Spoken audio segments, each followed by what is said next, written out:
السلام عليكم ورحمة الله وبركاته.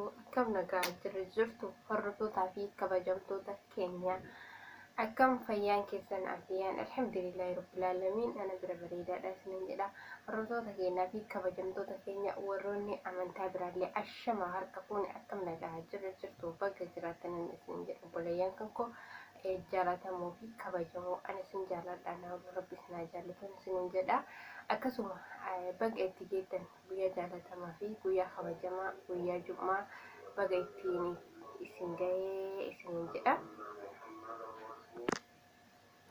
Akkasuma inshallah dololaa shumaal qabattee nu dhuftee jechuun kennan oolu obboleeyyan kan koo laayikii godhuudhaan sheerii godhuudhaan na bira dhaabbadhaa isin jedha. Yaa obboleeyyan kan koo kanumaafuu wanni qabattee dhufte maalidha yoo jettan gadda tokko nin qabadhee isin dhufe wallahi rabbiin gadda nurraa haa qabu, rabbiin gammachuu waliin nu haa qabu, gadda nurraa haa qabu. Akkuma walaakiin akkuma gaddi illee jiru gammachuun illee jira. Hundaayyuu rabbiin nuuf haa laaffisu isin jedha. Maali wanni dololaa shoo dhufteef yoo jettani gaddaan jedhamu gammachuun jedha. Ani garuu naaf gammachuudha isin jedha. Maalidha yoonaan jettanii laakiin osoo makiyallee tokkollee hin taane miidhamaan nama tokkoon yoo kan darara yookiin kan miidhame jechuudha.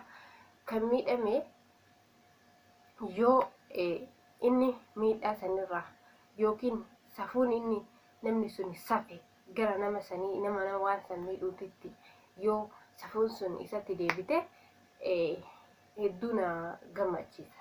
Maali yoo jettanii gizee isin dura waggaa lama dura jechuudha waan Wardaa fi Ibraahim irra turan nu hundinuu homa beenu jechuudha. Obboleeyyan kan koo ni beenna gadi fageenyaan beenna. Maaliif warroon miidiyaa hordofaa turtan hundi keessanuu ni beektanii waan Wardaa fi Ibraahim irra turtellee ni beektan jechuudha.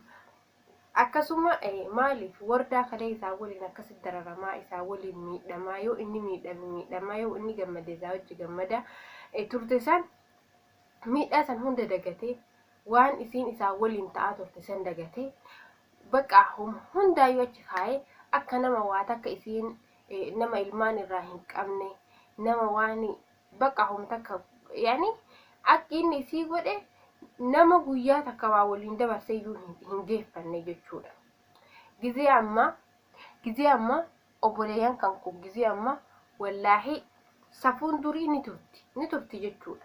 Ta gizee amma torbaan keessa 15 keessa ji'a keessa deebi'u jirti. Rabbii wallaahi nuuf haa laaffisu malee safuun namatti safanii tan namatti waan namni kalee waliin dalage miidhamaas gammadaas waliin jiraate san dagatanii tan biraa namarraan fidanii dhalaan dhalama takkittima fuula wal tara malee namni takkittiidha. Walaakiin Wardaa fi mucayyoon sun maaliin garaagarummaa qabdi yoo umrii taate malee uummata akka garaagarummaa hin qabdu. Dhalaan dhalaadha maaltu dhalaa irratti fida sanuuyyuu osoo nama dhalaa irratti fiduyyuu taate jechuudha.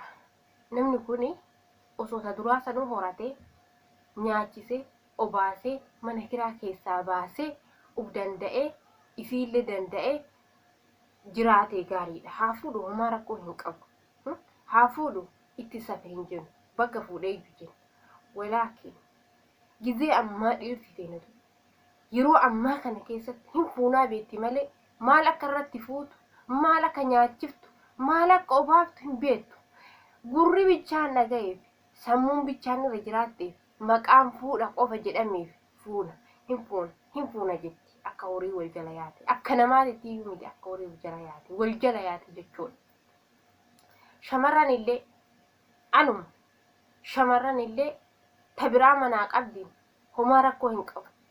Bari hin beektu waan inni sanuu fuudhuuf sanirrattuu fuudhuuf jiru iyyuu hin beektu.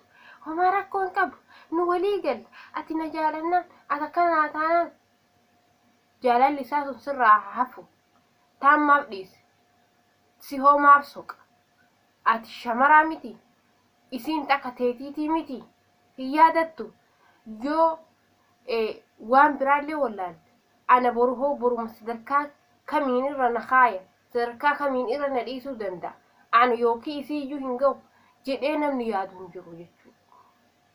Si jaaladha akkana siif ta'a kanaan sii ta'a akkas samii sii waliin dachii sii hojjisee akkana jechuun maali? Takkitti sanuu horattanii hin geessine yaa aboo. Waan biraa dhiisaa takkitti dura qabdan sanuu horadhaati. Mana kiraa keessaa baasaati. Dasee irraa jijjiiraati. Ijoollee teessan irraa dasee jijjiiraa. Ofirraa dasee jijjiiradha. Sammuu teessan dhukkubsuu osoo hin taane takkitti sanii waliin shaashan battanii yoo jiraattanuu maal isinii qaba? Maali kan walumatti guurtanii walumatti guuruuf afureeyyame shariyaan. Shariyaan akkanumatti hin jedhi afureeyyame. Ol harri alaasiin jedhe tan bilookii irra yaatu hundaa ol harrisiin jedhe tajaarsa qabduu fi tajaarsa hin qabne ol harrisiin jedhe shariyaan. Dhugaa rabbii sanitti hedduu takkaan nama aarsa. Wanni Ibraahimii fi fakkaataan akka Ibraahimii hojjechuu jiru hedduu mataa nama dhukkubsa. Ibraahim ما بوتامي إن شاء الله ما في جهين بوي ربين سمية ستون ديبسي سمية أكا وردا سنت جج أبدي سيوجي واميك أتهاتي سيوجي ننجرات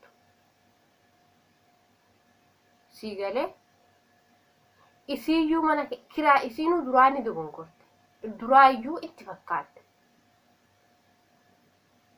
اتفاقات malee itti fakkaatte malee beettee akkas hin taane furdinuma kan kee borcimaatii ufafoottas baaftee san laaltee itti fakkaatte itti murtaa'u mucayyoo itti murtaa'u nama magaalaallee yookiin haaraawatti ta'uu dandeetta yookiin jaalalillee isiif ka jalqabaa ta'uu danda'a.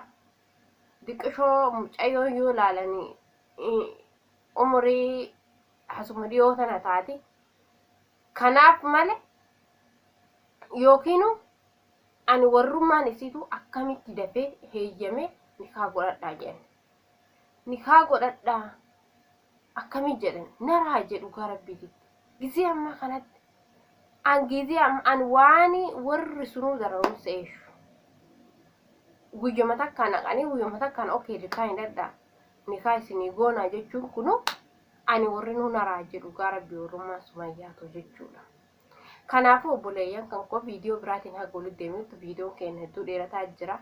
Subscribe, like, share gochuudhaan nu bira dhaabbadha. Waan Ibraahim irra jiruu fi waan fakkaataan akka Ibraahim jiru gingilchinee isiniif hinna. Assalaamu alaikum warahmatullahi wabarakatuh.